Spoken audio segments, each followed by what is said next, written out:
हटा दिए।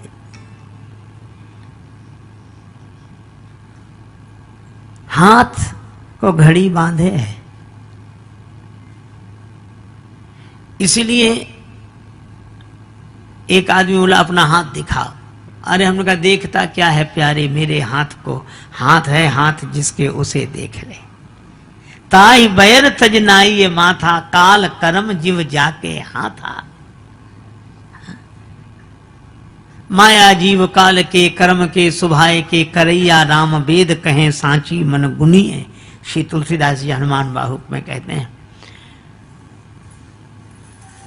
अब परशुराम जी से फरसा नहीं चल रहा है, क्योंकि हाथ चले तब तो फरसा चले।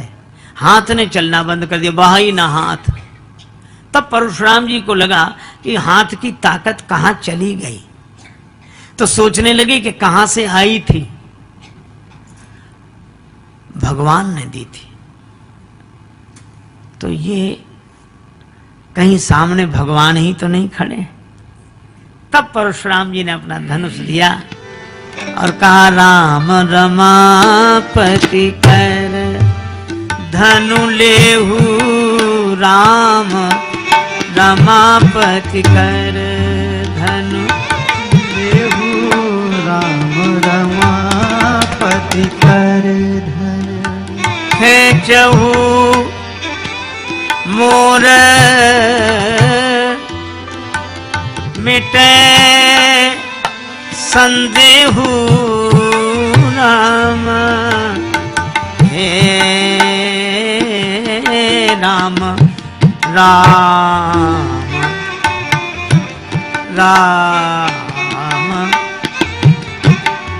राम रमापति रमापति रमापति कर।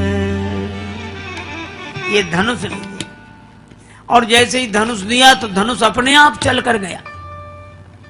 अब परशुराम जी को और आश्चर्य कि हाथ ने चलना बंद कर दिया, धनुष अपने आप चल रहा है। ये जिस हाथ में चेतना थी उसमें जड़ता कहां से आ गई, और धनुष में चेतना कहां से आ गई। परशुराम जी ने धनुष से कहा कि ठहर ठहर ठहर, राम जी हाथ नहीं बढ़ा रहे तो तुम क्यों जा रहे हो। धनुष ने कहा कि राम जी को मेरी जरूरत नहीं है, मुझे राम जी की जरूरत है, इसलिए जा रहा हूं। अरे वो तो ठीक है, लेकिन थोड़ी अकड़ तो रखनी चाहिए। धनुष बोला ना बाबा, एक धनुष ने अकड़ दिखाई तो 2 टुकड़े हुए पड़े हैं, हम भी अकड़ दिखा के टुकड़े कराएं।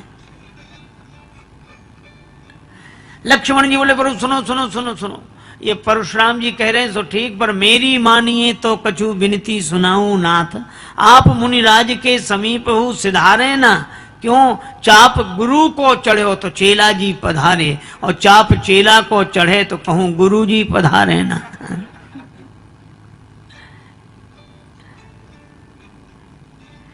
राम जी ने कहा सो तो ठीक है, आने दो। धनुष आया। अब परशुराम जी बोले, परशुराम मन विस्मय भयऊ कि ये कैसे परिवर्तन हुआ। तब बड़ी सुंदर बात श्री लक्ष्मण जी ने कही कि परशुराम जी महाराज आगे देख लो ये कौन खड़े हैं। कहा कौन? कहा कि जो चेतन कहाँ जड़ करई जड़ ही करई चैतन्य, अस समर्थ रघुनाय कहीं भजे ही जीवते धन्य। ये चैतन्य को जड़, जड़ को चैतन्य बना देने की शक्ति रखने वाले सर्वशक्तिमान परमात्मा है श्री राम। लेकिन आपके आगे हाथ इसलिए जोड़ रहे हैं क्योंकि यह लोक मर्यादा की स्थापना के लिए आए हैं। लोक मर्यादा का आदर करते हुए यह अपने जीवन की लीला प्रस्तुत कर रहे हैं। तब परशुराम जी प्रभाव जान गए और राम जी ने कहा कि अब इस धनुष पर यह बाण तो चढ़ा, इसका लक्ष्य। परशुराम जी ने कहा कि राम जी, एक तो मेरी जो गति है मन के समान उसे सुरक्षित रहने दीजिए, इस बाण से मेरे पुण्य नष्ट कर दीजिए। पुण्य? लक्ष्मण जी ने कहा पाप क्यों नहीं नष्ट कराते हो? परशुराम जी बोले पाप तो राम जी के दर्शन से ही नष्ट हो गए, अब पुण्य ही बचे हैं, तो इन पुण्यों का अभिमान मेरे जीवन में न रहे। और तब भगवान वैसे ही करते हैं। और कई जय जय जय रघुकुल केतु भृगुपति गए बन ही तप हेतु। श्री लक्ष्मण जी की भी वंदना की, अर्थात गुरु वंदना भी, भगवत वंदना भी। उसके बाद तपस्या के लिए वन में परशुराम जी महाराज गए। अब इससे लाभ यह हुआ,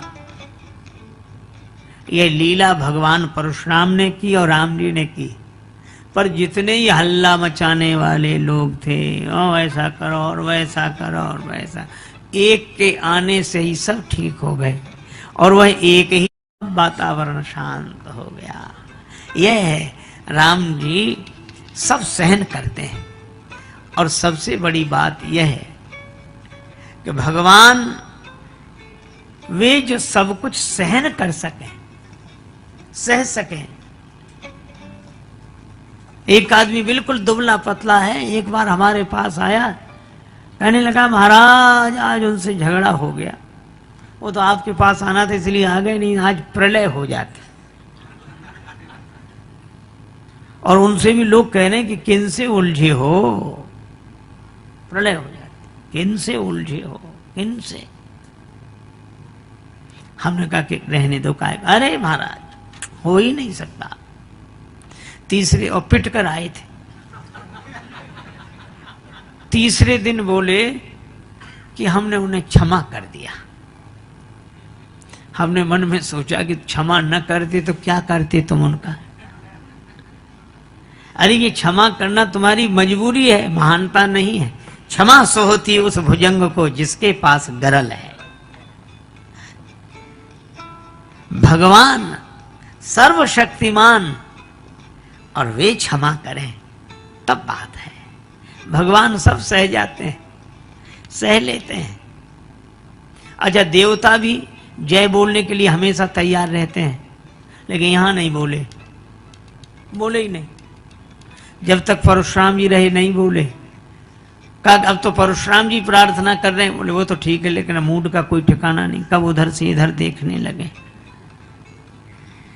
जब परशुराम जी चले गए तब देवन दीनी धुंध भी प्रभु पर बरसें फूल, हर से पुर नर नारी सब मिटी मोहमय शूल।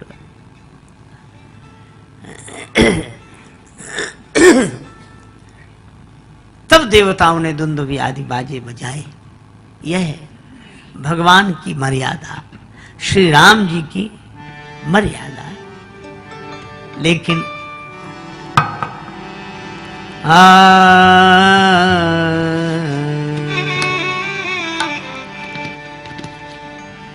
भगवान श्री कृष्ण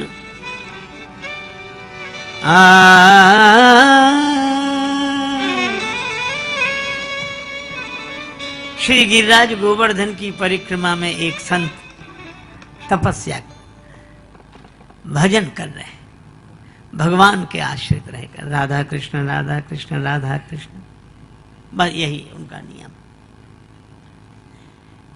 बाबा एकांत में बैठे आंसू बहाते रहते, भगवान का चिंतन, और यही सोचते तरहटी गोवर्धन की रही, तरहटी गोवर्धन की रही, तरहटी गोवर्धन की रही, गोवर्धन की रहिए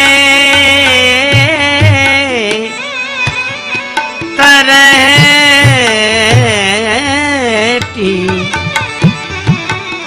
गोवर्धन की तरहटी गोवर्धन की रही, नित प्रति मदन गोपाल लाल के चरण कमल चित लइए,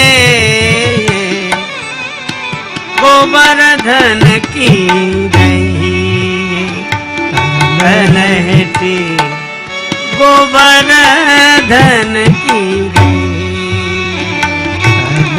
की गोवर्धन की रही। सात कोस की दे परिक्रमा गोविंद कुंड में नहाइए रसिक प्रीतम हित चित की बातें गिरधारी जूसों कहिए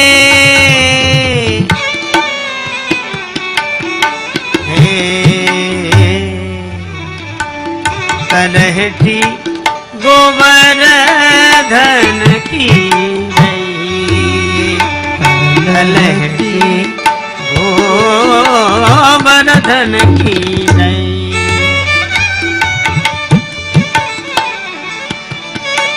गोवर्धन की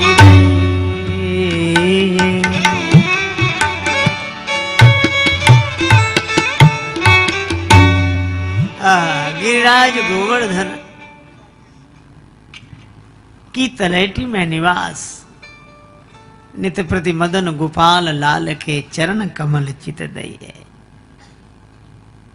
मानसी गंगा नहाइए गोविंद कुंड में नहाइए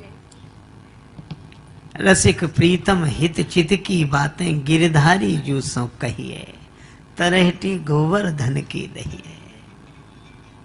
लताओं में ब्रज की गुजारा करेंगे सदा श्याम श्यामा पुकारा करेंगे।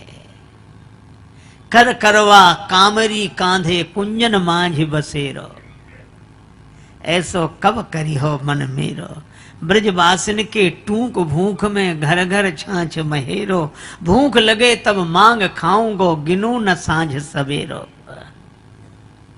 इसी भाव से श्री गिरिराज गोवर्धन की परिक्रमा में निवास करने वाले संत राधा कृष्ण राधा कृष्ण राधा कृष्ण नेत्र सजल भगवान का चिंतन यही करते करते सो जाते जागते तो फिर राधा कृष्ण राधा कृष्ण। एक दिन बाबा बैठे थे दूर गौएं चरते दिखाई दी बाबा देख रहे हैं इसी तरह हमारे गोपाल लाल गौचारण करते हैं। तब तक देखा कि उन गौचारण कराने वाले ग्वालों में से दो बालक बाबा के पास आए एक बालक एक बालिका बड़े छोटे छोटे। बाबा ने देखा गौ चराने वाले हैं और वे हैं भगवान श्री राधा कृष्ण पर बाबा नहीं पहचान पा रहे हैं। भगवान तो ऐसी चतुराई से आते हैं आ गए और बाबा को देख के भगवान अपनी ब्रज की बोली में बोले बाबा ने मोए पानी पियाए दे। बाबा बोले लाला पियो करवा से जल ओ करके भगवान ने जल पिया। फिर जो बालिका थी उसकी ओर देखकर बोले बाबा ये मेरी बहुए पियाए दे। बाबा खूब खिलखिला के हंसने लगे। बाबा ने कहा लाला अभी तेरे दूध के दांत तो टूटे नहीं ये बहू कहां से आए गई। सो श्री राधिका जी ने कहा ना बाबा मैं यहाँ की बहू ना है मैं तो गैया चराए हुए आई यो तो मोको बीच ते बगदाए लायो। बाबा बहुत खिलखिला के हंसे। दोनों ने जल पिया भगवान ने भी श्री राधिका जी ने भी और बाबा प्रसन्न हो रहे हैं। थोड़ी देर में अदृश्य हो गए दोनों। अब बाबा रोने लगे कहाँ गए हमको छल कर चले गए हमको छल कर चले गए। दिन भर रोते रहे। रात्रि को सोए तो स्वप्न में श्री राधा कृष्ण प्रकट हुए और भगवान ने कहा कि बाबा हम ही थे भजन कर तो रहे फिर मिलेंगे भजन कर तो रहे फिर मिलेंगे। और कितने अब देखो कितनी सहजता से भगवान प्रकट हो जाते हैं। भक्त का भाव हो भगवान के प्रति। और इसी तरह भगवान की अनेक ललित लीलाएं हैं। एक बार की बात सुनो। भगवान कृष्ण कहते हैं, अनन्यास चिंतयन्तो माम यह जना पर्युपासते तेषाम नित्याभियुक्तानाम योग क्षेमम वहाम्यहम्। जो अनन्य भाव से मेरा होकर रहता है उसके नित्य योग क्षेम की व्यवस्था मैं करता हूं। कोई भगवान के शरणापन्न होकर देखे। अच्छा देखो भगवान योजना कितनी बड़ी बनाते हैं और कहां से कैसे। मन में अर्जुन मन में हनुमत राम बसाए, अर्जुन को श्याम सुहाए। दोनों योद्धा एक समान रे, जैसे अर्जुन है वैसे हनुमान रे, जैसे अर्जुन है वैसे हनुमान।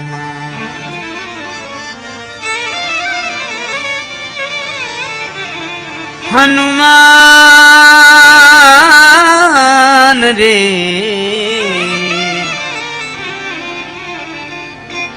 जैसे अर्जुन है वैसे हनुमान।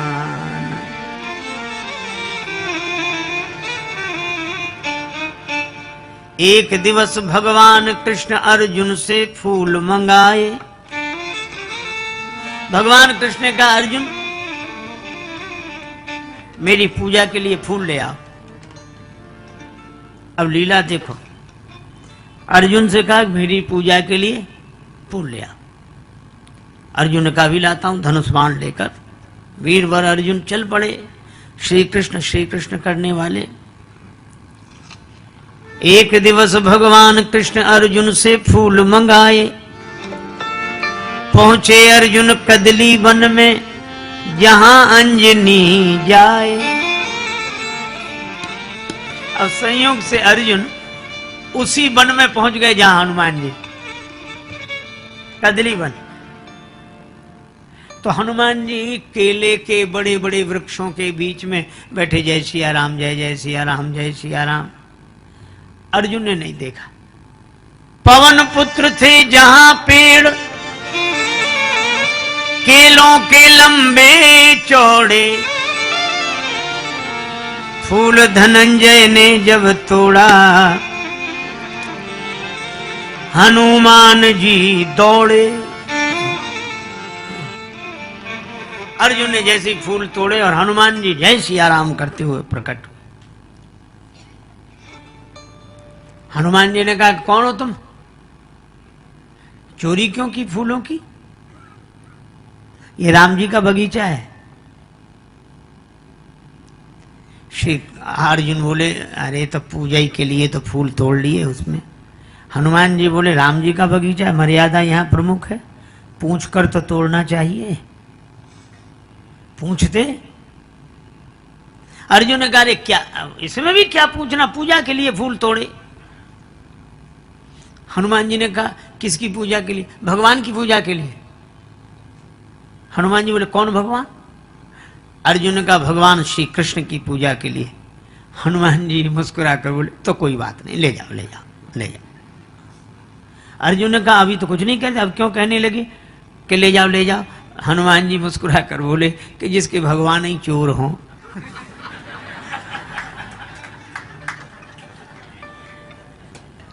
वो ले जाए फूल, कोई बात नहीं कोई बात नहीं। तो अर्जुन ने कहा कि हमारे भगवान को चोर कहते हो? अरे उन्हें तो सब चोर कहते हैं। अब हनुमान जी ने तो किया विनोद। अब अर्जुन बोले कि मैं राम जी को अच्छी तरह जानता हूं। क्या है राम जी में? धनुष बाण लिए रहते हैं। इतनी शक्ति नहीं थी कि धनुष पर बाण चढ़ा के समुद्र पर पुल बांध देते। बंदरों को बुलवाया, पत्थर पहाड़ ढुलवाए। अब मेरे पास धनुष बाण, अभी चलो मैं समुद्र पर पुल बना के दिखा दूं अभी। हनुमान जी मुस्कुराए। राम जी के कई बंदर उस पुल से पार गए थे। हाँ हाँ, तो हनुमान जी बोले, तुम जो पुल बनाओ उस पर से राम जी का ये एक बंदर पार हो जाए तो बताना। अर्जुन ने कहा अगर पुल टूट गया तो मैं चिता में जलकर भस्म हो जाऊंगा। हनुमान जी बोले अगर पुल नहीं टूटा तो तुम जो कहोगे सो मैं करूंगा, शर्त हो। अब अर्जुन ने कहा कि चलो। अब अर्जुन ने बाण वर्षा की, बाण की वर्षा की अर्जुन ने, सागर बना समूचा। आनन फानन कई योजन का, बांध दिया पुल ऊंचा ऊंचा। आनन फानन में कई योजन का ऊंचा पुल बना दिया। हनुमान जी से कहा कि देखो पुल तैयार है। हनुमान जी ने देखा पुल तैयार है। हनुमान जी बोले तो राम जी का बंदर भी तैयार है। अब हनुमान जी ने बड़ा विशाल रूप बनाया, 1000 योजन बदन बढ़ाया, गदा धर लियो कांधे, एक एक योजन के पत्थर रोम रोम में बांधे। 1000 योजन बड़ा विशाल रूप बनाया और एक एक योजन के बड़े बड़े पत्थर रोम रोम में बांधे। और ये भयंकर रूप देखा और अर्जुन तो कांप गए, आंख बंद कर ली, आंसू बहे। उत्तर दिशा में तूफान सो उठ्यो एक, भानु भुलायो या अनोखी अंधियारी सो। ऐसा भयंकर तूफान। अब अर्जुन ने जो देखा, अर्जुन सोचने लगे हाय रे नीच, बिनु कारण बुलाई मीच, और बैर बांधो आज बजरंग ब्रह्मचारी सो।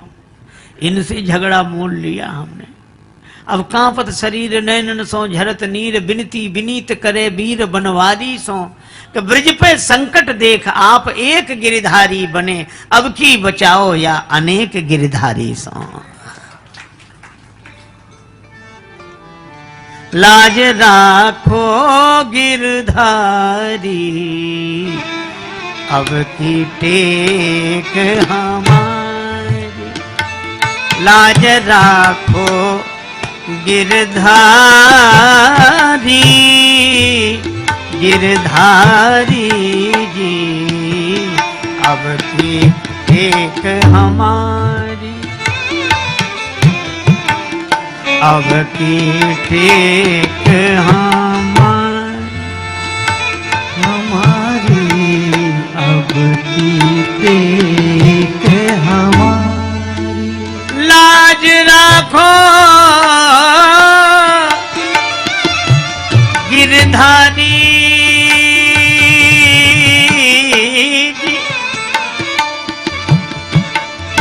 गिरधारी जी, अब की टेक हमारी, अब की टेक हमारी। जैसी लाज रखी द्रौपदी की, दुशासन पक्षिहारी।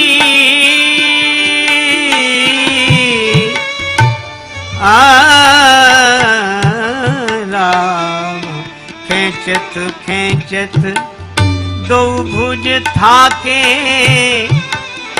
होन नदी ने उघारी। बढ़ायो चीर मुरारी, अब की टेक हमारी, अब की टेक हमारी। अर्जुन प्रार्थना कर रहे, लेकिन हनुमान जी उसी रूप में जो आए और जो चरण पुल पर रखा तो चले उसोगा पाताल तुरंता। पुल का पता ही नहीं कहां गया। अब अर्जुन ने देखा हनुमान जी सामने। अर्जुन ने कहा मैं चिता में जलकर भस्म होऊंगा, मैंने वचन दिया था पुल टूट जाएगा तो मैं जलकर भस्म होऊंगा। हनुमान जी बोले मरो मत, जिंदगी बड़ी कीमती है। अर्जुन ने कहा तो हार हार स्वीकार करके हम जिंदा हैं। हनुमान जी बोले हमारे तुम्हारे बीच की बात है, हम किसी से नहीं कहेंगे। अर्जुन ने कहा नहीं अब तो मैं मरूंगा, चाहे जो कुछ हो जाए, और बस लकड़ी और चिता। अब हनुमान जी ने भी सोचा कि ये तो बड़ा झंझट हो गया। अब अर्जुन माने नहीं, तो अब हनुमान जी प्रार्थना करने लगे, लाज राखो गिरधारी, अब की टेक हमारी,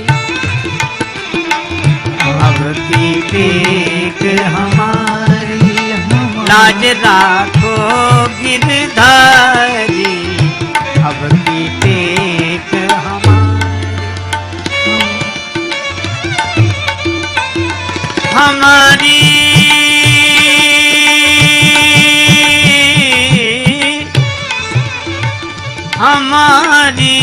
हमारी रे, अब की टेक हमारी, लाज राखो गिरधारी, अब की टेक हमारी, हमारी अब की टेक हमारी, टेक हमारी, टेक हमारी।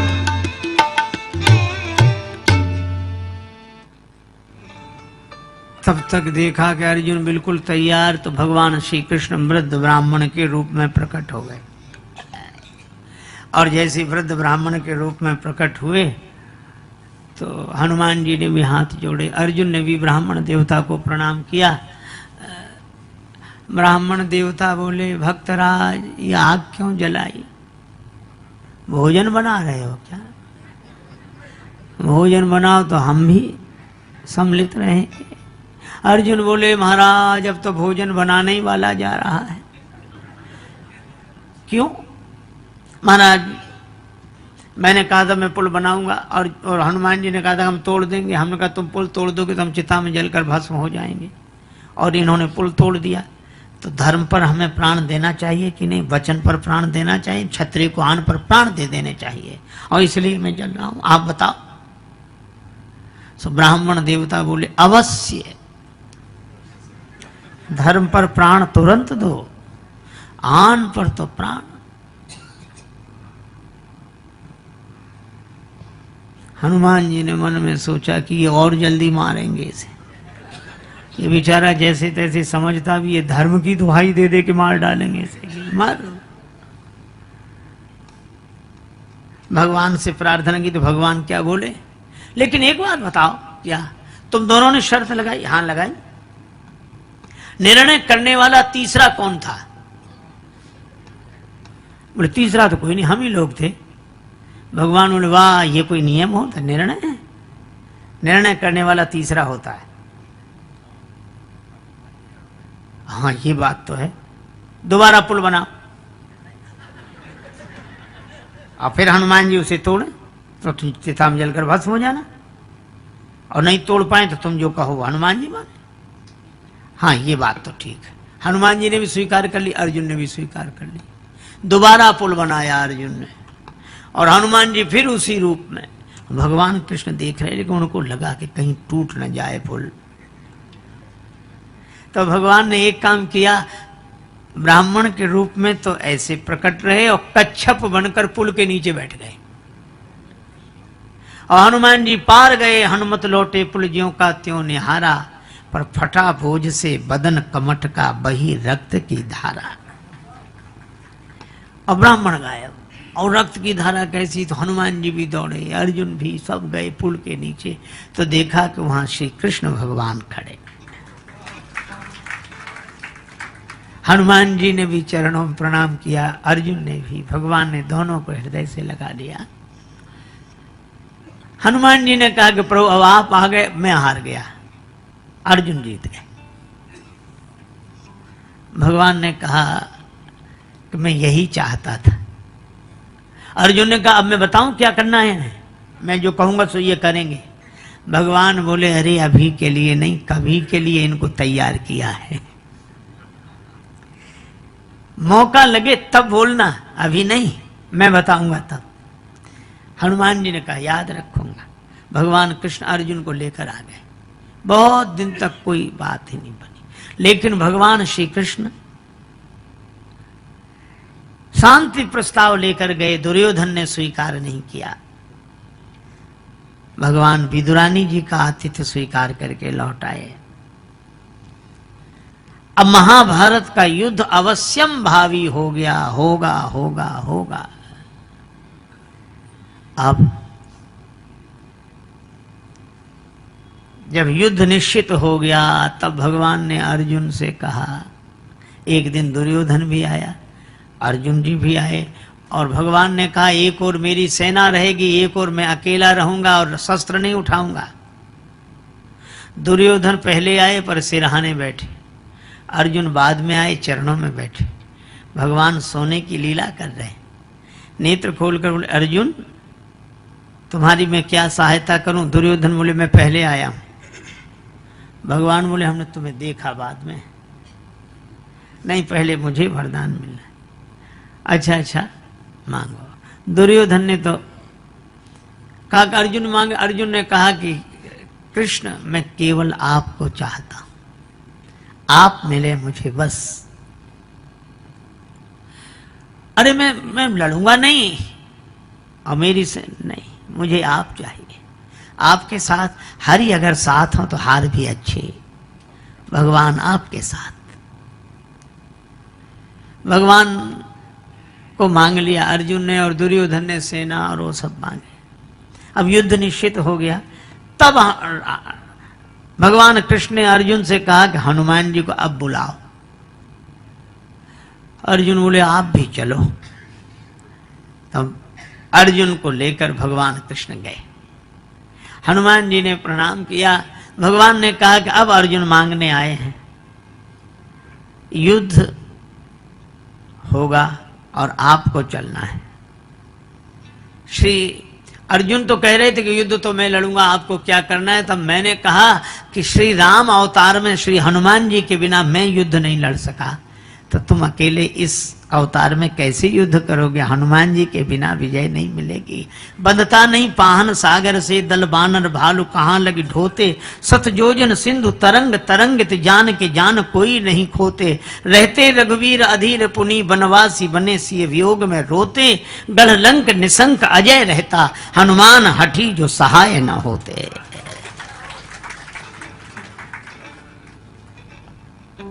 इसलिए हनुमान जी चलो। हनुमान जी ने कहा कि जो आज्ञा, पर हम राम जी के चरणों में रहते हैं। भगवान कृष्ण से कहा कि हम तो राम जी के ही चरणों में रहते हैं। भगवान कृष्ण मुस्कुराकर बोले, तो हमारे सिर पे ही बैठ जाना, पर चलो तो। हनुमान जी ने कहा, नहीं प्रभु सो बात नहीं, चलेंगे तो हम जरूर, लेकिन हम बिना सत्संग के नहीं रह सकते, बिना कथा सत्संग के रह नहीं सकते। अर्जुन बोले, सुन लो, वहां कथा होगी, सत्संग होगा कि लड़ाई होगी? अगर वो कथा सत्संग सुनने वाले होते तो युद्ध ही काहे को होता? हनुमान जी बोले, हमारे प्रभु तो युद्ध में भी सत्संग कर लेते हैं। रावण रथ में बैठकर आता है, और रावण रथी विरथ रघुवीरा, भगवान धर्म रथ का वर्णन कर देते हैं। अच्छा ठीक है, पर हम बिना सत्संग के नहीं रह सकते। भगवान कृष्ण ने कहा, अच्छा ठीक है, चलो तुम चलो, हम तुम्हें सत्संग सुनाएंगे। भगवान कृष्ण ने ये शर्त मान ली, और अर्जुन के साथ श्री हनुमान जी आए, और अर्जुन के रथ पर ध्वजा पर हनुमान जी महाराज विराजमान हुए। अर्जुन के रथ का नाम हुआ कपित ध्वज। और जब अर्जुन बाण वर्षा करते तो भीष्म पितामह का रथ दूर तक खिसकता, और जब भीष्म पितामह बाण बरसाते तो अर्जुन का रथ थोड़ा खिसकता। तो भगवान से अर्जुन कहते, प्रभु देखिए पितामह का रथ कितने पीछे गया, अपना रथ तो थोड़ा ही खिसका। नीचे देखो। हनुमान भगवान कृष्ण बोले, अर्जुन नीचे नहीं, ऊपर देखो। ऊपर वाले की वजह से नीचे सब चमत्कार हो रहे हैं। पर भगवान ने अर्जुन को वचन दिया था कि मैं तुम्हें सत्संग सुनाऊंगा, और इसीलिए अर्जुन के मोह का तो बहाना था, गीता तो भगवान श्री कृष्ण हनुमान जी को सुनाना चाह रहे थे। और जिसने भगवान के मुख से गीता सुनी हो, श्री कृष्णम वंदे जगत गुरुम, और उनके मुख से गीता सुनी हो, इसलिए हनुमान जी ज्ञानी नाम अग्रगण्यम, ज्ञानियों में भी अग्रगण्य श्री हनुमान जी महाराज हुए। युद्ध हुआ, कर्ण के तरकस में एक ऐसा बाण जो किसी के भी ले सकता था प्राण, बड़ा शक्तिशाली बाण।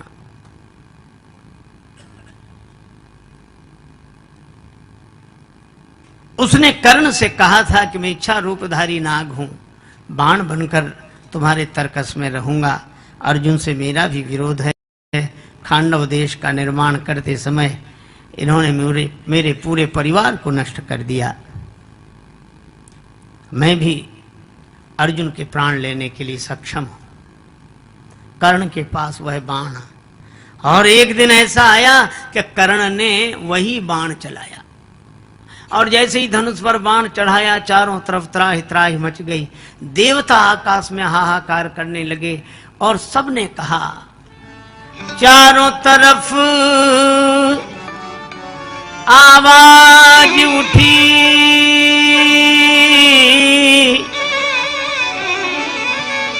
भगवान बचा लो अर्जुन को। भगवान कृष्ण भी बोल उठे, हनुमान बचा लो अर्जुन को। भगवान कृष्ण से सबने कहा हे भगवान अर्जुन को बचाओ, अर्जुन को बचाओ। और भगवान कृष्ण हनुमान जी से बोले, हनुमान जी अर्जुन को बचाओ। ये भगवान हनुमान जी से कहते हैं, क्यों? को नहीं जानत है जग में कभी संकट मोचन नाम त्यारो। को नहीं जानत है जग में कभी संकट मोचन नाम तिहारो।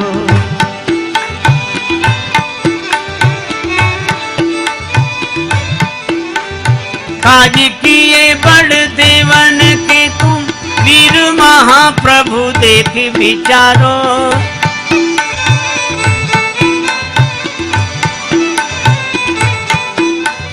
कौन सो संकट मोर गरीब को, जो तुम सो नहीं जात है तारो। जो तुम सो नहीं जात है तारो, जो तुम सो नहीं जाते है तारो। बेगी हरो हनुमान महाप्रभु, बेगी हरो हनुमान महाप्रभु। जो कछु संकट होए हमारो, जो कछु संकट होए हमारो।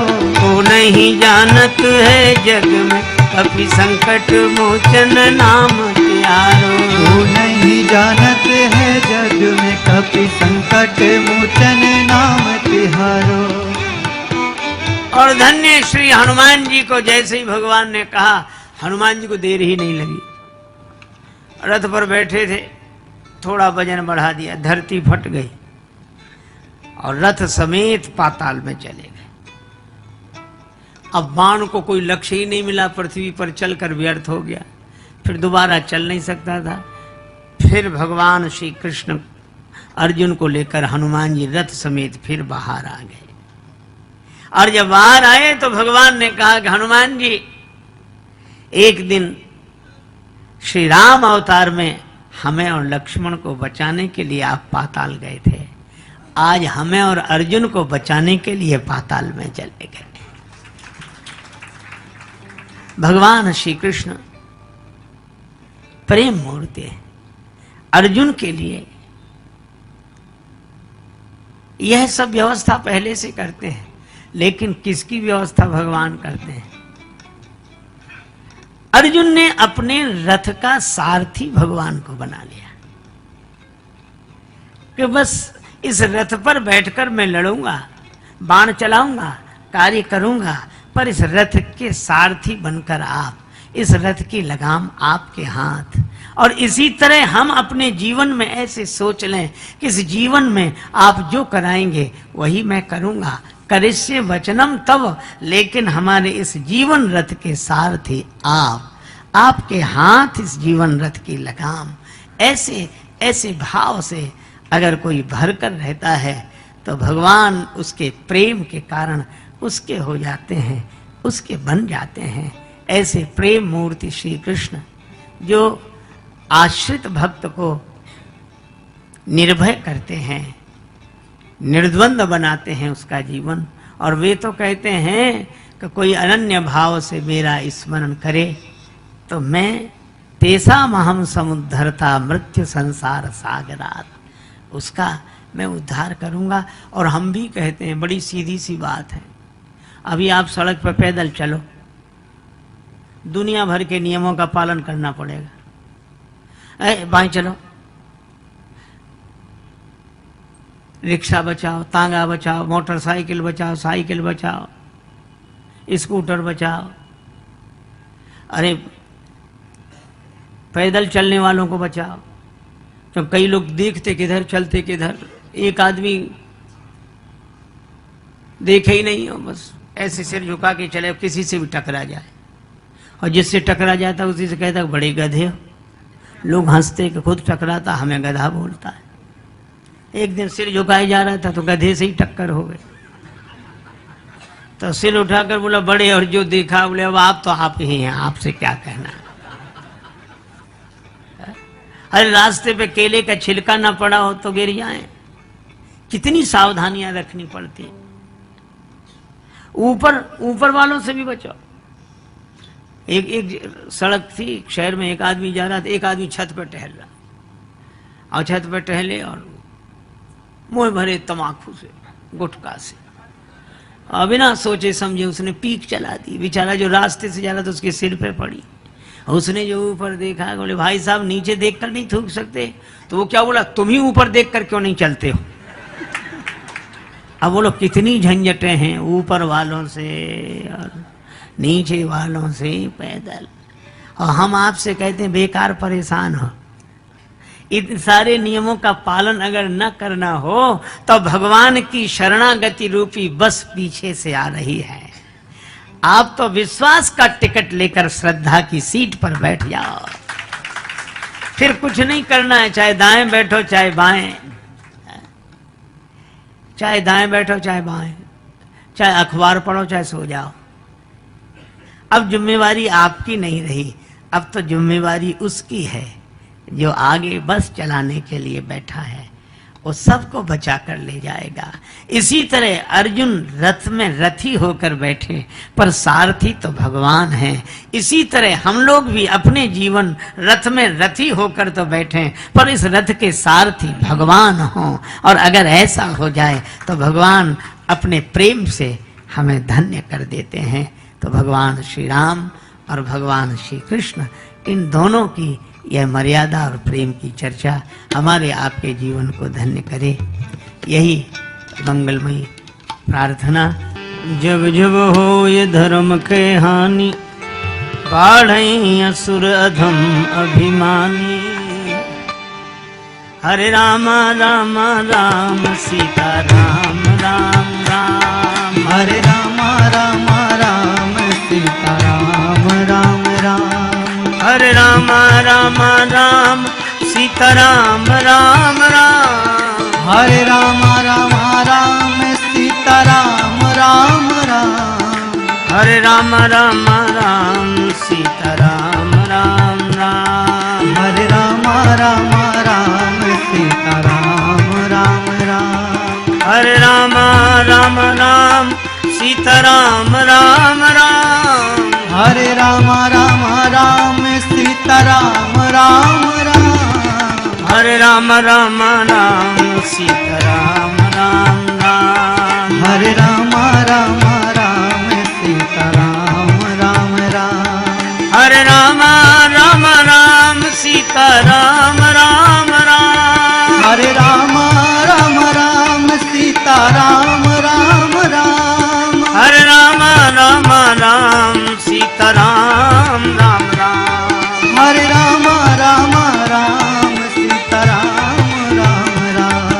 हरे राम राम राम सीता राम राम राम, हरे राम राम राम सीता राम राम राम, सीता राम राम राम सीता राम राम राम, राधे श्याम श्याम श्याम, राधे श्याम श्याम श्याम, सीता राम राम राम। सिय सिय सुमिरत राम जू सिय सुमिरत राम, जुगल नाम राजेश जपि भगत लहे विश्राम। श्री सीताराम जी महाराज, श्री राधा कृष्ण भगवान की जय। श्री गौरी शब्द आदमी है जो समझते थे हंसते थे कि इनको 4 शब्द याद। एक बार ट्रेन में जा रहे थे, चोरी हो गई किसी की, उसकी अटैची खो गई। तो सबसे पूछ रहा था, भाई साहब आपने अटैची देखी? अटैची देखी। तब तक कोई मिल गए, बोले भाई साहब आपने अटैची देखी? उन्होंने सोचा अंग्रेजी बोलने का मौका अच्छा है, सो बोले यस। अरे बड़ी खुशी की बात, तो दे दीजिए। तो बोले नो। और उसने कहा कि ये कोई बात हुई, तुम्हें मिल गई और मना कर रहे हो, इतनी पिटाई लगाएंगे, 2-4 तमाचे लगाएंगे? तो बोले वेरी गुड। तो उसने 2 लपड़े लगाई। तो उसने सोचा पिट तो गई, आखिरी शब्द और बोल दे। बोले थैंक यू। अब अर्थ उसे पता ही नहीं कि क्या है। तो जो जिस भाषा का जानकार हो उससे उस भाषा में बात करने में सुविधा रहती है। लक्ष्मण जी ने कहा कि परशुराम जी आपकी भाषा समझ नहीं सकते, और परशुराम जी जो भाषा, जिस शैली में भाषा बोल रहे हैं वो भाषा आप बोल नहीं सकते। फिर का इनकी भाषा के विशेषज्ञ तो हम हैं, आप हमें आज्ञा दीजिए। राम जी मुस्कुरा कर रह गए। लक्ष्मण जी प्रभु चरणों में प्रणाम करके गए और परशुराम जी से कहा कि महाराज आप दुखी क्यों हैं? परशुराम जी बोले लो और सुनो, इन्हें अब तक यही पता नहीं है कि हम दुखी क्यों हैं। अरे ये धनुष टूट गया है। अच्छा धनुष टूट गया तो आप क्यों टूटे जा रहे हैं? क्या आप धनुष हैं? नहीं नहीं वो बात तो नहीं है, लेकिन अच्छा तो आपका है धनुष? नहीं हमारा नहीं। अच्छा हमारे गुरुजी का है। अच्छा तो गुरुजी ने इसकी रखवाली आपको दी थी क्या? नहीं नहीं उन्होंने भी नहीं, उन्होंने जनक जी को दिया और जनक जी ने तोड़वा दिया। हाँ फिर आप काहे को परेशान हो? परशुराम जी सोचने लगे कि बाल कह तो ठीक रहा है, हमारा धनुष है नहीं और हम धनुष के टूटने से इतने दुखी क्यों? कई बार आपको ऐसे लोग मिलेंगे, हम लोगों को तो प्राय मिलते हैं, कहते महाराज हम बहुत परेशान हैं, बहुत परेशान हैं महाराज, हम बहुत परेशान। उनसे पूछो क्यों परेशान हो, तो कहते हमें खुद समझ में नहीं आता कि हम क्यों परेशान हैं। अच्छा बोलो समझ में आ जाए तो आधी से ज्यादा परेशानी कम हो जाए, पर उन्हें समझ ही नहीं आता। रोगी पीड़ा का अनुभव करता है पर रोग कौन सा है ये तो वैद्य बताते हैं। लक्ष्मण जी जीवाचार्य हैं। लक्ष्मण जी ने कहा इस रोग का कारण मैं बताऊं आपको।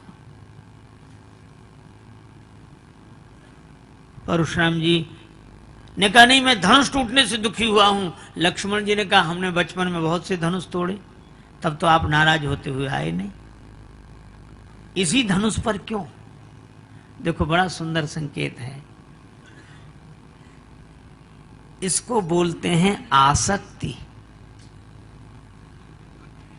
इसका नाम है आसक्ति। ये कभी भी आ सकती, कैसे भी आ सकती, कहीं से भी आ सकती, बल्कि आसानी से आ सकती, मुश्किल से जा सकती। ये ममता, इस धनुष से आपकी ममता है ना? अच्छा देखो हम लोग अखबार पढ़ते हैं सवेरे सवेरे, उसी समय जलपान करते हैं, चाय लेते हैं, 2-4 मित्र इकट्ठे होकर चाय पी रहे, अखबार पढ़ रहे, अरे ट्रेन दुर्घटना, कितने 50 आदमी मर गए। अरे ज्यादा मरे होंगे, अखबार में कम छापते हैं। अब 50 मर गए, कम छापते, ज्यादा मरे होंगे, कम से कम 100-200 आदमी मरे होंगे। आपने चाय नहीं ली, अब 100-200 मर गए। अच्छा दुख हुआ क्या? कि थोड़ी देर मौन रहते या आंसू आ जाते, नहीं नहीं। तब तक अरे अभी भूकंप आया तो उसमें हजारों मर गए थे, कोई आप बिस्कुट लो, हजारों मर गए, बिस्कुट ले। 200 बता रहे हैं, ज्यादा कम से कम 500 मरे होंगे, आप नमकीन लो, चाय ले। अच्छा बोलो, ऐसी बातें करते कि नहीं? हमें बिल्कुल ऐसे आराम से पढ़ते रहते हैं। अच्छा वही आदमी, आप सोचो अगर अपना परिचित बेटा या कोई प्रियजन बीमार हो, अस्पताल ले गए हों, रात को बहुत दिन के 2 बज गए, पानी तक नहीं पिया, और कोई कहता अब डॉक्टरों ने कंट्रोल कर लिया, अब कोई खतरा नहीं है, अब ऐसे, अब आपने सवेरे से कुछ खाया पिया नहीं, कुछ खा लो, तो रो कर कहेंगे तुम्हें खाने पीने की पड़ी, हमें पानी पीने तक का मन नहीं है, पहले बताओ कैसे। 1000 मर गए तब कुछ नहीं, 500 मर गए तब कुछ नहीं, एक तो बीमार ही है, अभी कुछ नहीं हुआ उसे। यही हमारे मन की, हम फूल चुनने आए थे बागे हयात में और दामन को खाक जार में उलझा के रह गए। यही हमारी ममता है। कबीरदास जी कहते हैं, ममता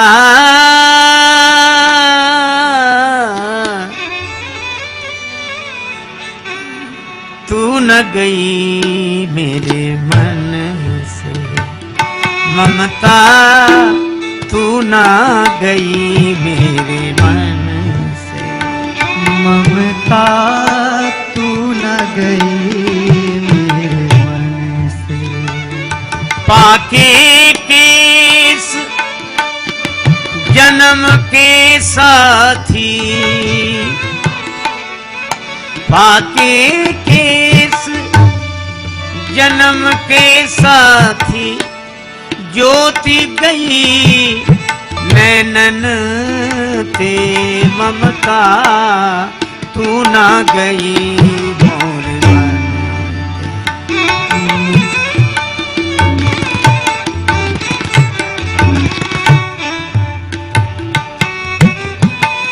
तू ना गई मोर मन ते।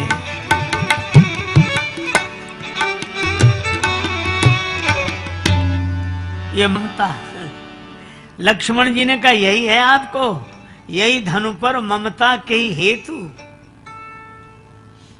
अब केवल ममता होती तो परशुराम जी इलाज करा लेते या बात मानते, लेकिन एक दूसरी बीमारी भी है, वो है अहमता। और अहमता तो अपने में रोग स्वीकार कर ले। परशुराम जी बोले, रे निर्बालक काल बस बोलत तो इन्हें संभाले, धनु ही सम त्रिपुरारी धनु, तुम्हारे छोटे छोटे धनुषों के समान शंकर जी का धनुष, विदित सकल संसार, सारा संसार जानता है।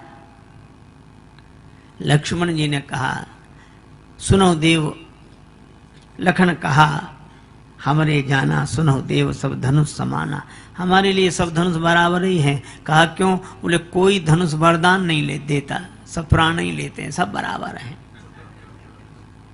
लक्ष्मण जी समता की बात कर रहे हैं और परशुराम जी ममता, यही धनु पर। अच्छा ये प्रसंग बड़ा अद्भुत है। परशुराम जी ने कहा, बोले चितय परसु की ओरा, अभी तूने हमारा स्वभाव नहीं देखा और देख रहे फरसे की तरफ। मेरा स्वभाव सुना नहीं है ताकि तुम भी फरसे की तरफ देखो। पर लक्ष्मण जी ने उधर देखे नहीं। कुछ लोगों को दिखाने की बड़ी आदत होती है। एक गांव में एक सज्जन को अंगूठी मिली शादी में, तो जहां भी जाएं हाथ हिला हिला के बात करें, और आपका स्वास्थ्य कैसे, और आप कैसे। अब लोग देखें भाई होगा। एक दिन गई मिठाई वाले की दुकान पे, पंडित जी की दुकान, पंडित जी स्वस्थ, चद्दर डाले बैठे, और ये लड्डू कैसे दिए, ये पेड़े कैसे दिए, जलेबी कैसे दिए, ऐसे पंडित जी ने देखा कि अंगूठी दिखा रहा है ऐसे बार बार, तो पंडित जी बड़ा बाजूबंद बांधे थे हाथ में, तो जो वो ऐसे दिखाए ये कितने दिए।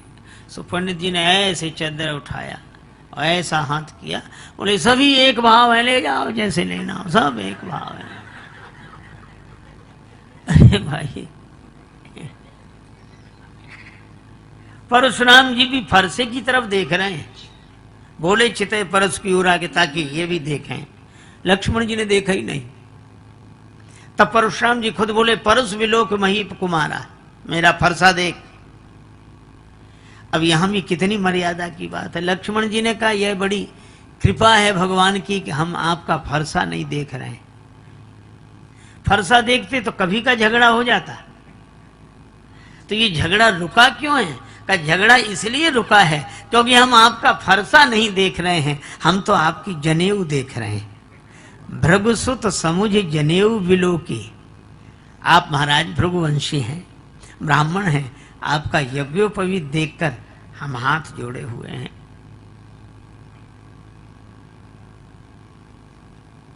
अब तो परशुराम जी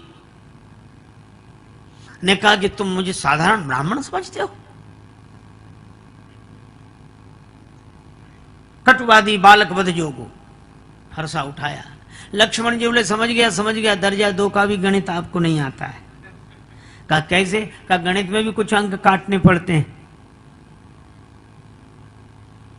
एक सवाल होता है भाग, और भाग के 3 विभाग, भाजक, भाज्य, भजन फल। भाजक के द्वारा भाज्य को विभाजित करते हैं, दाईं ओर भजन फल अंकित होता है। कभी कभी भाग लगाते लगाते अंत में शेष बच रहता है। ये शेष क्यों बचता है? परशुराम जी बोले कटता नहीं है। लक्ष्मण जी बोले जब गणित का शेष नहीं कटता तो ये पाताल का शेष कैसे कट जाएगा जो फरसा ले लेकर आप मेरी। काल है भाजक, सृष्टि है भाज्य, और काल भी जिसको नहीं काट पाता। नैनम छिंदंती शस्त्राणी नैनम रहती पावका। स्वामी राम तीर्थ जी बोलते थे मौत की भी मौत आएगी जब मेरी मौत आएगी। राम जी मुस्कुराए, परशुराम जी ने उधर फरसा दिखाया। लक्ष्मण जी बोले हिंदी भी नहीं आती, ज्ञान अखंड एक सीता भर, अखंड का जो खंड करना चाहे। राम जी ने लक्ष्मण जी को डांटा, पर कैसे? आंखों से, नैन तरे रे राम। अच्छा, हमारे लक्ष्मण जी इतने बढ़िया हैं कि 2 जनकपुरवासी अत्यंत आनंदित हो रहे हैं।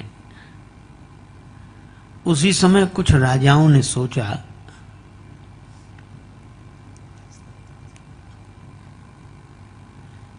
कि यदि हम उपद्रव मचावें तो हो सकता है कि कन्या का पक्ष हमारी ओर हो जाए। अब इन्होंने हल्ला मचाया। एक ने कहा उठो, श्री सीता जी को छुड़ा लो इनसे। अब ये छीनने की वृत्ति क्यों बनी? कर्तव्य का पालन करते, धनुष तोड़ते तो जयमाल तो स्वयं तुम्हारे गले में गिरती, पर जिनसे कर्तव्य का पालन हुआ नहीं उन्हीं में ये छीनने की वृत्ति आती है। छीन लो। हालांकि वो छीनने गया नहीं, बगल में बैठे हुए एक राजा ने कहा कि कह क्या रहे हो, आगे बढ़ो, छुड़ाओ श्री सीता जी को तो पता चले।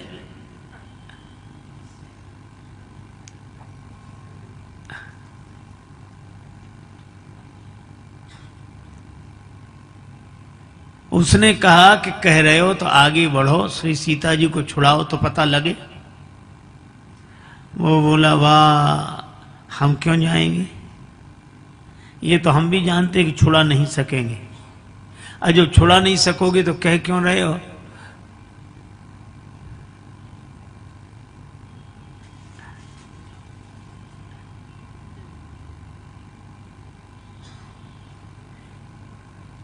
हमारे परमादरणीय श्री डालमिया जी का आगमन हुआ है। आप इस अवस्था में भी बड़े उत्साह के साथ उपस्थित होते हैं, रोज आए रहे हैं। बिल्कुल 95 वर्ष की वह है। अच्छा अच्छा, ठीक है। और ये प्रेमपुरी आश्रम तो इन्हीं सब की निष्ठा और भावना से संचालित होकर यह सेवा कार्य कर रहा है। मैं डालमिया जी का बार बार वंदन करता हूं। तो कहा कि श्री सीता जी को छुड़ा लो। वो बोला कि हम क्यों आगे बढ़ेंगे। कहा क्यों नहीं बढ़ोगे अगर कह रहे हो तो उसने कहा कि इतना भी नहीं जानते, भड़काने वाला कभी आगे चल के मरा है आज तक। हम तो इसलिए कह रहे हैं कि शायद किसी को क्रोध आ जाए, कुछ ना हो, झगड़ा ही हो जाए। तो एक दूसरे राजा ने कहा तो केवल कहने कहने की बात है। कहा तो कहा हम तुमसे ज्यादा कहेंगे। अब एक कहता है लेहु छुड़ाई सीए कहे को, तो दूसरा बोला धरी बांधहु नृप बालक दो। दोनों राजकुमारों को पकड़ के बांध लो। तीसरा बोला अगर जनक जी कुछ सहायता करें तो जनक जी सहित दोनों राजकुमारों को युद्ध में जीत लो। जो विदेह कछु करही सहाई, जीतहु समर सहित दो भाई।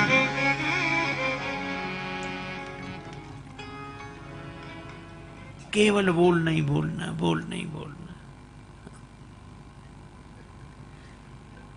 करने की क्षमता होती तो धनुष ही ना हिला देते।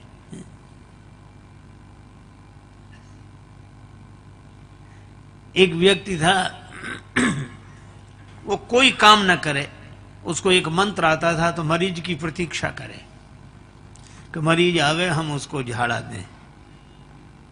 नीम के पत्तों का झोंका इकट्ठा करके उसी से झाड़ता था और छू छू बोलता था। उसकी पत्नी ने कहा कि यह तो ठीक है, परोपकार का काम है, लेकिन बरसात आने वाली है, अपने घर का मकान टूटा हुआ, छप्पर बांध लो।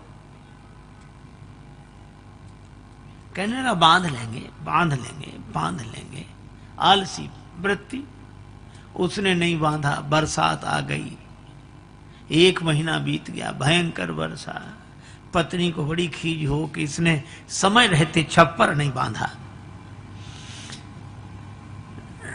एक दिन एक मरीज आया और मरीज को देखकर वो झाड़ने के लिए बैठा, छू छू करके छू। तो पत्नी किवाड़ के पास खड़ी हो गई कि सुने तो इसका मंत्र क्या है। तो उसका मंत्र मालूम क्या था? वो ऐसे करे छू और फिर बोले आकाश बांधू, पाताल बांधू, 7 समुद्र बांधू, घाट का घटोई बांधू, मरघट का मसान बांधू, छू। और फिर कहे आकाश बांधो, पाताल बांधो, 7 समुद्र बांधो। तो उसकी पत्नी बीच में ही चीख कर बोली, बोले रहने दे, घर का छप्पर तो बंधता नहीं है, आकाश पाताल बांध रहा है, 7 समुद्र बांध रहा है, घाट का घटोई और मरघट का मसान सब बांध ले रहा है। हमारी भी हालत वैसी है, घर का छप्पर बनता नहीं और बातों में हम जाने क्या क्या बांधते हैं। अब लक्ष्मण जी इधर उधर देखें कि कह कौन रहा है, पर वो इतने चतुराई से बोले कि सामने ना आवे। भूप वचन सुन इतु तो तकहीं, लखन राम डर बोल न सकहीं। अब लक्ष्मण जी को सहन ना हो, पर राम जी के डर से बोल ना पावे।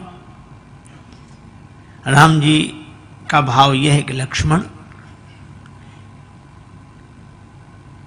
अगर तुम्हें संकेत हम कर देंगे तो यहां विश्व युद्ध हो जाएगा। दीप दीप के राजा इकट्ठे हैं और युद्ध को टालना चाहिए,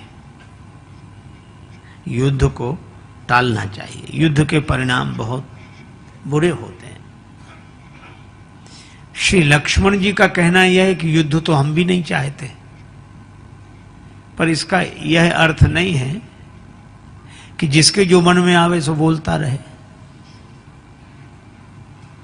और जो चाहे वो करता रहे। हमारी शांति प्रियता को कोई हमारी कायरता समझ ले। हम विनम्र हैं पर कायर तो नहीं है। राम जी ने मन ही मन कहा कि लक्ष्मण चिंता मत करो, इनका इलाज तो अभी हम कर देते हैं, अभी। और इसीलिए अब आप देखो, बड़ी महत्व की बात है यह कि शांति चाहिए कि युद्ध चाहिए। शांति निश्चित रूप से चाहिए, लेकिन अहिंसा का यह अर्थ नहीं है कि एक बार एक व्यक्ति एक घटना सुना रहे थे कि एक महात्मा कहीं घूमने निकले। सो दोपहरी का समय, सो गांव के किनारे एक वट वृक्ष था, उसके नीचे सोचा छाया में आराम करें। जाने लगे तो एक गांव ने कहा, अरे बाबा उस वृक्ष के नीचे नहीं जाना। कहा क्यों? कहा वहां बड़ा भयंकर सर्प रहता है, बहुतों को काट चुका है और आप वहीं जा रहे हो। महात्मा भी बड़े अद्भुत होते हैं। महात्मा बोले कोई बात नहीं, उसे भी समझाएंगे, हम तो सबको समझाते घूमते, उसे भी समझाएंगे। लोगों ने बहुत रोका, महात्मा चले गए और सांप दौड़ा उधर से। महात्मा ने देखा, बोले रहने दे, पता नहीं किस कर्म से तो इस योनि में आया है और इस योनि में भी ऐसा करेगा। महात्मा ने समझाया तो कहानी कहती है सांप समझ गया।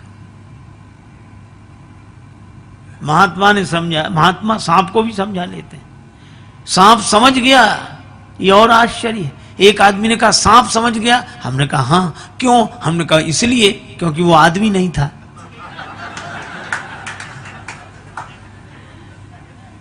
आदमी के समझने में कठिनाई सांप को। उसने भी कहा कि अब मैं किसी को नहीं काटूंगा। गुरुदेव ने कहा अहिंसा का पालन करना। ठीक है गुरुजी। गुरुजी तो चले गए और गांव वालों से कहा कि अब सांप अहिंसक हो गया है, किसी को नहीं सताएगा, किसी से नहीं बोलेगा, अब हमारा चेला हो गया है। महात्मा तो कहकर चले गए। अब गांव के लोग आए, देखा पास सांप कुछ नहीं बोला तो बैठ गए। एक ने पत्थर मारा, सांप फिर भी नहीं बोला। तो एक गया तो उसने नजदीक से पत्थर मारा, सांप फिर भी नहीं बोला। तो एक ने पूंछ पर लात रखी, सांप फिर भी नहीं बोला। तो उसने पूंछ पकड़ के ऐसे उठाया, सांप लटक गया। वो कुछ नहीं बोल रहा था। लड़कों को तो बड़ा मजा आया। अब वो पूंछ पकड़े तो वो बालक सांप की पूंछ पकड़े और वट वृक्ष की डाली पर उसको ऐसे डालें रस्सी की तरह और झूला झूलें। और झूलते झूलते थक जाएं तो घर भोजन करने चले जाएं, भोजन करके लौटें तो फिर झूला झूलें। बेचारे की 5 दिन में ही इतनी दुर्दशा हो गई कि वो तो मरणासन्न हो गया, हड्डी पसली निकल आई। अब जाएं तब। गुरुजी लौटे 6वें दिन। अब देखा कि चेला चेला सो दिखाई ना पड़े कहीं। एक जगह देखा बिल्कुल मरणासन्न पड़ा था। गुरुजी ने कहा रे राम राम राम, तुम्हारी यह दशा हे वत्स किस कुसंग से हुई है? सर्प बोला गुरुजी कुसंग से नहीं, सत्संग से हुई है। गुरुजी बोले सत्संग से? हाँ, आपने ही कहा था किसी को मत काटना। हाँ? किसी को काटना मत, किसी को छेड़ना मत। तो मैं बिल्कुल अहिंसक हो गया तब से। ये बालक रस्सी बनाकर मुझे झूला झूलते हैं, कोई पत्थर मारता है, कोई पांव रखता है, कोई। ये अहिंसा के कारण यह दुर्दशा हुई है। गुरुजी ने कहा अरे वत्स, हमने तुम्हें काटने के लिए मना किया था, फुफकारने के लिए तो मना नहीं किया था। अगर काटोगे तो दूसरे को हानि पहुंचेगी और फुफकारना भी अगर छोड़ दोगे तो अपने को कैसे बचाओगे? इसलिए दूसरे को हानि न पहुंचाओ पर अपने को तो बचाओ। और यही बिल्कुल यही सिद्धांत रामचरितमानस में एक मर्यादा के रूप में प्रकट हुआ है कि श्री केशवदास जी की रामचंद्रिका में और अन्य रामायणों में परशुराम जी तब मिले जब राम जी की बारात लौटकर अयोध्या आ रही थी, तब मार्ग में परशुराम जी मिले। पर श्री तुलसीदास जी सोचते हैं जंगल में मोर नाचा किसने देखा। मजा तो तब है जब यहीं आना चाहिए जहां ये लोग बकझक मचाए हुए हैं। और उसी समय श्री तुलसीदास जी कहते हैं तेई अवसर सुन शिव धनु भंगा आयु भृगुकुल कमल पतंगा। परशुराम जी आए।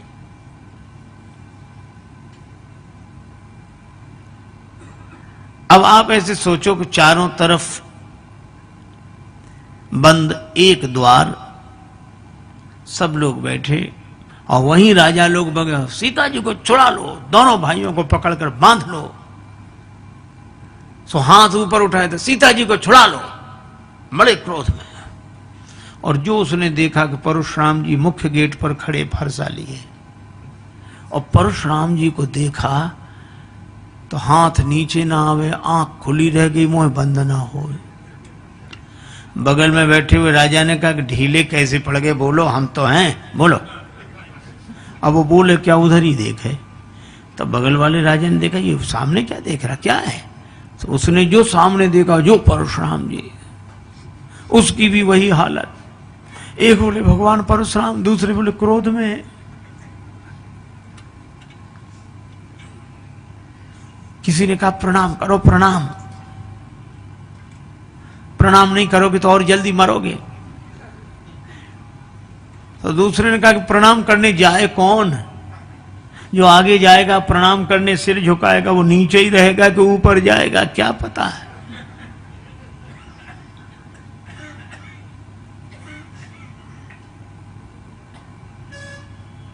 तो कहा कि जो जहां है वहीं से प्रणाम करे। अच्छा, मानस की बड़ी अच्छी परंपरा, पितु समेत ले ले निज नामू लगे करण सब दंड प्रणाम। पिता का परिचय देते हुए अपना नाम लेकर प्रणाम किया। अच्छा, कई बार मुझे लगता था कि ये कैसी विचित्र परंपरा है, लेकिन ये परंपरा है बड़ी अच्छी। अब ऐसे सोचो जैसे हमें अनेक लोग मिलते हैं, अब हम सबको याद नहीं रख पाते, तो कई बार कुछ विचित्र तरह के लोग मिलेंगे, वो जैसे ही मिलेंगे प्रणाम और मुस्कुराएंगे, तो हमें भी मुस्कुराना पड़ता है क्योंकि वो मुस्कुरा रहा है। अब हम सोचते हैं ये कौन है, और वो फिर कहेगा क्यों महाराज पहचाना। अब ये कह दो कि नहीं पहचाने तो उसे बड़ा सदमा लगेगा कि हमको नहीं पहचाना हम। और अगर कह दो कि नहीं पहचानते हैं, अच्छा तो बताओ हम कौन हैं, हमारा नाम बताओ। अब क्या करें, तो हम लोग बहाना करके अरे तुम्हारा नाम, अरे खूब अच्छी तरह याद, हम तुम्हें अच्छी तरह जानते हो, नाम वो है वो। अब भीतर तो नाम हम कुछ पता ही नहीं है, और नाम तो वही कहने लगेगा कि हमारा ये, हाँ यही नाम तो है, हम तुम्हें अच्छी तरह। इतना झंझट काहे को हो, अगर अपना नाम सीधा लेकर ही परिचय सहित प्रणाम करे। ये बड़ी अच्छी परंपरा। पितु समेत ले ले निज नामो लगे करण सब दंड प्रणामो। आजकल तो फोन पर लोग बात ऐसी करते हैं, नंबर, हाँ हेलो, हाँ महाराज से बात करा, तो आप कौन, अरे वो समझ जाएंगे, कराओ। तो आप कौन है। अब हम उनसे कहो कि हमें बात करनी है, नाम हम कुछ नहीं। और अगर कोई बात न कराए तो नाराज अलग। आजकल हमसे भी बात नहीं कराई जाती, वो बात कराती, अरे भाई नाम तो बताओ। तो पितु समेत ले ले निज नामो लगे करण सब दंड प्रणामो। सबने प्रणाम किया क्योंकि परशुराम जी को देखकर, अरे बाप रे बाप, भृगुपति बिलो की सब भूप उठे कांप। अरे बाप रे बाप, बिलो की सब भूप उठे कांप। अरे बाप रे बाप, रघुपति बिलोक सब भूख उठे काम।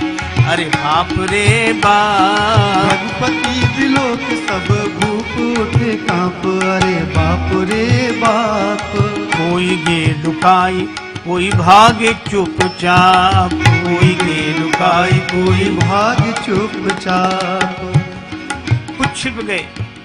दुबले पतले राजा तो मोटे मोटे राजाओं के पीछे छिप गए। अब मोटे मोटे राजा कहां जाए? कुछ चुपचाप भागे। अब मोटे मोटे राजा बेचारे मजबूरी में बैठे, वो न हिल सकते हैं न डुल सकते हैं। कोई गे लुकाई कोई भागे चुपचाप, और कोई बैठे जैसे सूंघ गया सांप। अरे बाप रे बाप, सब भूख उठे कांप। अरे बाप रे बाप, कोई बैठे जैसे सूंघ गया सांप। अरे बाप रे बाप, रघुपति बिलोक सब भूख उठे कांप। अरे बाप रे बाप, बिलोक सब भूख उठे कांप। अरे बाप रे बाप,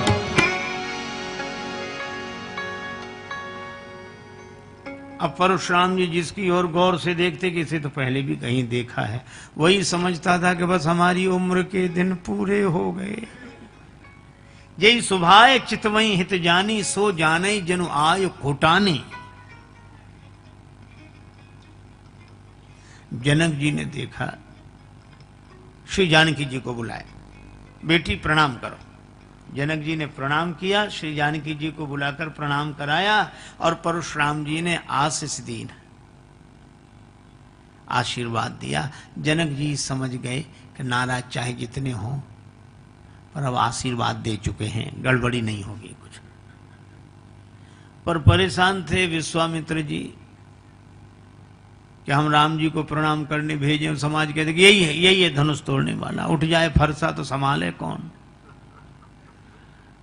तब राम जी को जाने ही नहीं दिया, लक्ष्मण जी को नहीं जाने दिया, पहले स्वयं ही गए। विश्वामित्र मिले पुण्य आई। विश्वामित्र जी ने कहा भगवान परशुराम। परशुराम जी बोले ब्रह्मर्षि विश्वामित्र जी, दोनों गले मिल गए। अच्छा देखो, जब बराबरी वाले एक दूसरे के गले मिलते हैं तो एक दूसरे का हाथ बगल में दबाए रहते हैं। विश्वामित्र जी ने परशुराम जी के फरसे वाला हाथ बगल में दबा लिया और मिलकर अभी अलग नहीं, उसी से बोले राम चलो प्रणाम करो, लक्ष्मण प्रणाम करो। मतलब यही कि जब तक हम इनके फरसे वाला हाथ बगल में दबाएं तब तक कर लो प्रणाम। विश्वामित्र मिले पुनि आई और पद सरोज मेले दो भाई। दोनों भाइयों को चरणों में परशुराम जी ने देखा तो बड़े प्रसन्न हुए। दीन आशीष देख भल जोटा। उसके बाद जनक जी से पूछा कि भीड़ कैसी इकट्ठी है। बूझत जान अजान जिम व्याप्यु कोप शरीर। जनक जी ने कहा कि महाराज बेटी का विवाह अच्छा स्वयंवर के ढंग से किया था। शर्त रखी थी कि शिव धनुष का जो खंडन कर दे उसी के गले में बेटी जयमाल डाले। तो क्या शिव धनुष टूट गया? जनक जी डर के मारे उत्तर नहीं दे रहे। और परशुराम जी ने जो देखा, देखे चाप खंड मही डारे, तो बड़े क्रोध में बोले, अतिरिस बोले वचन कठोरा, कहु जल जनक धनुष के ही तोड़ा। अरे ना समझ जनक, ये धनुष किसने तोड़ा है? बड़े क्रोध में बोले। अब देखो, एक अति दूसरी अति को जन्म देती है। क्रोध में अति है परशुराम जी के, तो डर में अति है जनक जी के। अति डर उतर देत नृप नाही। और कुटिल बड़े खुश हुए। कुटिलों की यही पहचान, अच्छे भले आदमी पे आपत्ति आवे तो कुटिल लोग बड़े प्रसन्न होते हैं। अब दो जवाब, और बुलवाओ राजाओं को, तोड़वाओ धनुष। अब जनक जी बोल नहीं रहे। राम जी ने देखा कि सभी लोग डरे हुए हैं। सभय बिलो के लोग सब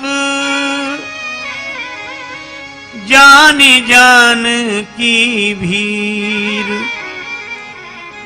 हृदय न हरस विषाद कछु, बोले श्री रघुवीर।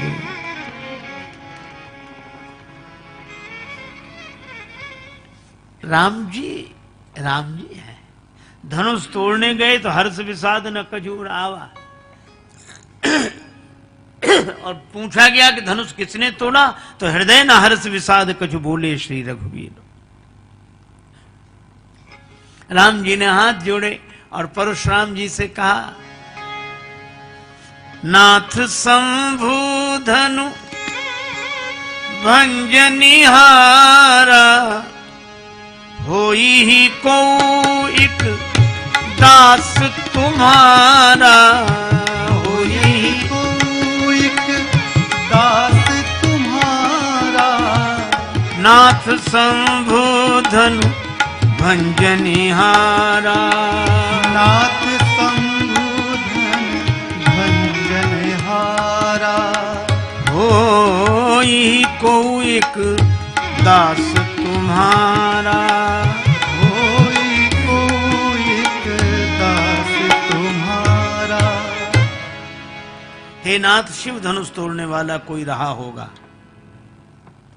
परशुराम जी ने कहा, हम पूछ रहे हैं धनुष तोड़ने वाला कौन है, आप कहते कोई रहा होगा। राम जी बोले, अब नहीं है। अब क्यों नहीं है धनुष तोड़ने वाला? राम जी ने कहा, अब धनुष ही नहीं है तो तोड़ने वाला कहां से होगा। जब धनुष था तो धनुष को तोड़ने वाला था, और धनुष टूटने के साथ तोड़ने वाले का अहंकार भी टूट गया है। अब नहीं है। और राम जी बिल्कुल होश की बात कर रहे हैं कि हम जब तक जो कार्य करें तब तक उसके करता रहें, और कार्य पूरा हो जाए तो कर्तापन से भी मुक्ति करें। धनुष था तो तोड़ने वाले थे, धनुष टूट गया तब तोड़ने वाले भी नहीं। अब कौन? अब तो आपका दास हूं। राम जी बोल रहे हैं होश में, परशुराम जी हैं जोश में। जोश वालों को अक्सर होश वालों की बात समझ में नहीं आती। राम जी कह रहे हैं, आयुष कहा कहिए किन मोही, आप मुझे आज्ञा करें, मैं क्या सेवा करूं। परशुराम जी बोले, सेवा? ये शत्रु का काम किया जिसने धनुष तोड़ा है। और राम कान खोलकर सुन लो, जिसने धनुष तोड़ा हो, जानते हो, सहस्रबाहु समसो रिपुमूरा, ऐसा कह के हवा में फरसा लहराया, वो सहस्राबाहु के समान हमारा शत्रु है। सभा में बैठे राजा कांप गए। कुछ राजा बोले, हे भगवान, अच्छा रहा कि हमसे धनुष नहीं टूटा। अगर हमसे धनुष टूट गया होता तो इनसे कौन सुलझता। भगवान जो करते हैं अच्छा करते हैं, भगवान बचा लिया, बड़ी कृपा। दंभी राजा मुस्कुराए। दंभी नीति की भावई। दंभी राजा बोले, हम तो जानते थे कि धनुष तोड़ने के बाद यही नौबत आएगी, इसलिए हमने जानबूझ के धनुष नहीं तोड़ा। जब नन्हे से राजकुमार राम जी धनुष तोड़ सकते तो क्या हम धनुष नहीं तोड़ सकते थे? लेकिन ये हमारी दूरदर्शिता है। हम बच गए, राम जी फंस गए। हम पहले ही जानते थे यही होगा। कुछ लोग ऐसे ही दूरदर्शी होते हैं। एक आदमी गया मरने, रेलगाड़ी की पटरी पर पड़ा। एक ने कहा, भैया जिंदगी इतनी की मर काहे को रहा, क्यों मरने पड़ा? बोले बस निराश हो गए अब तो। अरे भैया ऐसा मत कर, बहुत समझाया। नहीं मरेंगे। तब तक देखा कि सिराने इतनी रोटियां रखे, तो उसने पूछा रोटियां काहे को रखे? बोले वाह इतना भी नहीं जानते, रेल अगर लेट हो गई तो भूखों मरेंगे क्या? कुछ लोग ऐसे भी दूरदर्शी होते हैं। ये राजा कह रहे हैं कि हमने जानबूझकर धनुष नहीं तोड़ा। श्री राम जी ने परशुराम जी के मन में प्रेरणा की कि इनका भी इलाज हो जाए जरा। तो इलाज कैसे हुआ? परशुराम जी बोले सो बिलगाई बिहाई समाजा न तुम्हारे जय हैं सब राजा। नहीं तो जितने राजा हैं हम सबको मार डालें। धनुष तोड़ने वाला सभा से अलग हो जाए या सभा उसे अलग कर दे, नहीं हम सबको मार डालेंगे। अब ये राजा भी घबराए कि धनुष का धनुष नहीं टूटा, मरे और जा रहे हैं। धनुष तोड़ के मरते तो नाम होता कि साहब धनुष तोड़ के मरे हैं। एक ने कहा हमने तो पहले ही कही थी कि घर चलो, तुम ही बैठे रहे यहां। बेचारे जनक जी तक कह रहे थे तजवास निज निज गृह जाहो। लक्ष्मण जी को लगा कि गुरु जी अच्छे देश में ले आए, यहां धनुष के अलावा और कोई चर्चा ही नहीं होती। थोड़ी देर पहले एक महापुरुष नाराज हो रहे थे कि धनुष क्यों नहीं टूटता, किसी से नहीं टूटता, और टूट गया तो दूसरे महापुरुष नाराज हो रहे हैं किसने तोड़ा और क्यों तोड़ा।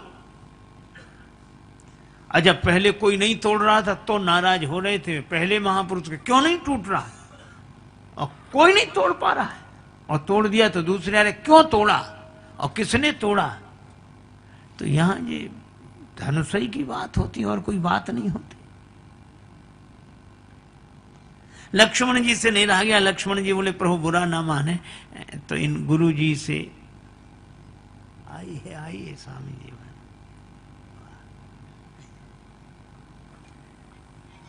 हमारे श्री स्वामी श्रवणानंद जी महाराज का आगमन हुआ है वृंदावन से। बड़ी वाह वाह। तो लक्ष्मण जी ने कहा कि प्रभु बुरा ना माने तो इन गुरु जी से दो दो बातें हम कर लें। मित्रों जय सिया राम।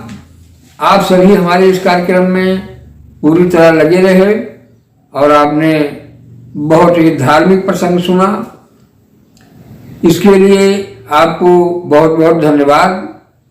और हम चाहते हैं कि आप लोग अपने जीवन को लाइव को बनाने के लिए आप हमें कुछ नहीं हमारे चैनल में आकर करके ये ना सोचे आप कि हम इनके साथ नुकसान में जा रहे हैं, किंतु आप अभी आपका जीवन जो गड़बड़ चल रहा है आप अपने बारे में देखें, केवल सोचें कि हमें कहाँ गलतियां हो रही हैं और हम क्यों ये कष्ट पाते हैं, क्यों हमारे मनचाहे फल नहीं मिल पा रहे हैं। इन सब समस्याओं का निदान आपको इन वीडियो में मिला और आगे भी अगर आप हमारे चैनल पर देखेंगे सुनेंगे और तो बहुत ही महत्वपूर्ण चीजें आपको यहाँ मिल जाएंगी जो प्लेटफार्म पर वो आपको अन्य संसार में नहीं मिलने वाली हैं, क्योंकि ये अयोध्या पूरी ही पूरी पृथ्वी की यही से उत्पत्ति हो रही है।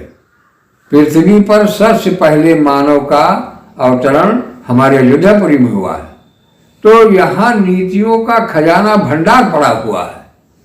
तो साथियों आप सभी अगर कोई अपने जीवन को अच्छी जगह ले जाना चाहता हो तो आप हमारे चैनल पे निश्चित है कि लगे रहेंगे तो कोई न कोई प्रकरण आपको ऐसा मिल ही जाएगा कि जिससे आप अपनी लाइफ को सुधार भी सकते हैं। क्योंकि बिना सत्कर्म के कोई भी आपको अच्छी जगह नहीं पहुंच सकते हैं, चाहे जितना आप यत्न प्रयत्न करते रहेंगे। जब हम गलतियों पे गलतियां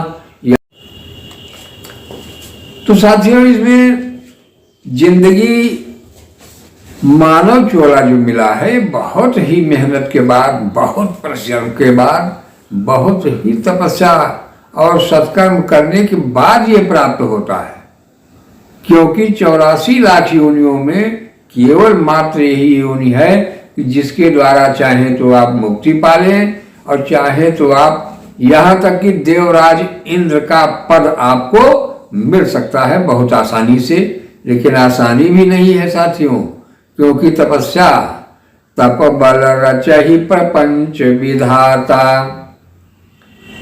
और तप बल विष्णु भय परित्राता और तपते शंकर करहि संघारा और तपते अगमन कछु संसारा। यदि मनुष्य वास्तव में तपस्या में लग गया तो उसकी लगन लग गई, जिसे आप लगन कहते हैं, जिसकी लगन लग गई तो उसको तो कोई न कोई स्थान मिलना ही है, वो पीछे नहीं पड़ रह जाता है। तो हमें किसी भी कार्य के लिए, अपने इस जीवन को बनाने के लिए या हमें धर्म कमाने के लिए बिल्कुल तत्पर रहना चाहिए। किसी अन्य के बहकावे में, किसी विषय विकार के चक्कर में अगर हम फंसे हैं तो उससे हम तुरंत छोड़ करके और अपने सन्मार्ग की तरफ लगने का प्रयास करेंगे, तभी हमको आगे चल करके सन्मार्ग मिलेगा। तो साथियों, आप सबने हमारे इस कार्यक्रम को पूरे देखा और चैनल पे लगे रहे। यदि आप नए हैं तो हमारे चैनल को सब्सक्राइब चाहें तो जरूर कर लें और वीडियो शेयर लाइक करें। हमें कमेंट के माध्यम से भी बताएं कि आपको किस प्रकार की वीडियो ज़्यादा चाहिए, देखना चाहते हैं।